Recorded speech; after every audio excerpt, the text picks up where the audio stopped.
Okay, so I've got most of the lower cabinet built. I added T-nuts in, made a mistake on the IEC inlet box, so I had to put T-nuts in. Not a big deal. Anyway, it's in there really well. Yeah, had to put stainless hardware in. Seems okay.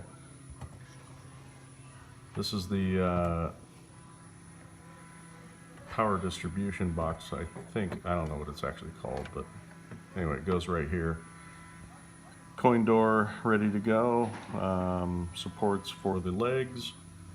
These are the holes for the flipper buttons. Plunger goes here.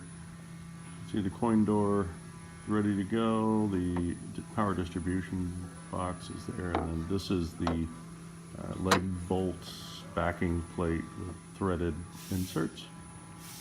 And the holes in the front will get drilled at 4 inches up on center.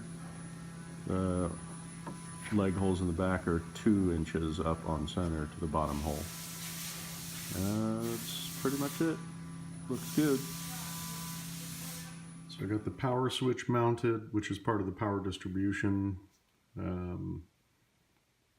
You know, got the legs mounted with the mounting hardware. It's nice to see some legs on this thing finally. Rear screens mounted.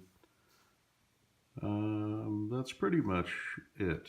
Not a lot of progress, but we're still making some headway.